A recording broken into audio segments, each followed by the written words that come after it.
please untuk kita tidak memblaming dulu, boleh? Ya, ya, ini latihan untuk tidak memblaming ya. Kalau 1-2 kali dia misalnya berjanji, kemudian dia tidak tepati, itu bukan bohong namanya, ya kan? Bukan bohong, tapi dia ya itu tadi bisa dikategorikan ingkar. Ya, mengingkarinya itu juga kita harus tanya, kenapa nak? Kita janjinya jam 8 kok jadi terlambat banget datangnya, kamu dari mana nak? Misalnya gitu ya. Bunda, aku macet banget bunda. Atau bunda, aku tadi itu masih ada urusan, jadi aku masih harus ngomong begini-begini, masih harus kayak gini. Kan itu udah besar tadi ya. Ya, jadi tanya dulu. Ya, please, itu hindari blaming. Anak saya suka berbohong, itu stop, itu berhenti ya. Berhenti. Ya. Kenapa sih begitu? Kalau ditanya kenapanya, itu harus beberapa faktor. Satu, mungkin faktor predisposisi. Apa itu? Watak.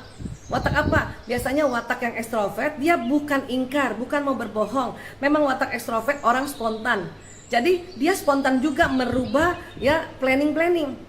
Kalau janjian sama ibunya misalnya jam 8 malam atau misalnya jam 8 pagi, dia dengan spontan sesaat sebelum itu ada planning baru, dia kemudian dia rubah planningnya.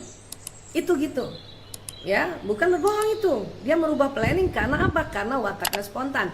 Itu yang disebut faktor predisposisi. Ditambah lagi nanti faktor kontribusi. Kontribusi apa? Pendidikan atau pola asuh orang tua. Pernahkah Ananda melihat juga ibu ingkar? Pernahkah ada pengalaman sejak dia kecil sampai usianya saat sekarang, ibu janji sesuatu, ibu ingkar? Itu bisa jadi faktor kontribusi. Oke? Sampai sini bisa sepakat, paham ya? Nah, faktor kontribusi lainnya apa? Usia remaja. Usia remaja ini sudahlah wataknya yang ekstrovert, terutama sanguinis. Kemudian dia remaja, banyak sekali kegiatannya, bervariasi kegiatannya. Makanya itu masuk juga kontribusi. Dan apalagi kontribusi berikutnya, watak orang tuanya mau cepat.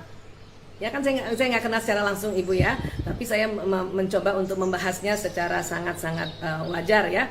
Orang tuanya mau cepat, jadi dikit-dikit cepetan dong cepetan. Bentar bunda cepetan. Akhirnya anak apa? Kita bilang yang ini aja lah, bilang yang berbeda dikit lah sama orang tua saya gitu. Nah itulah orang tua mengatakan kamu bohong ya. Tadi katanya kamu nggak ada acara, terus kamu bilang ada acara. Ya, nah padahal anak hanya mau menghindar dari desakan orang tua. Paham ya? Jadi coba ya introspeksi diri kita dulu dan coba tolong bijaksana. Nomor 1 adalah stop memblaming anak pembohong.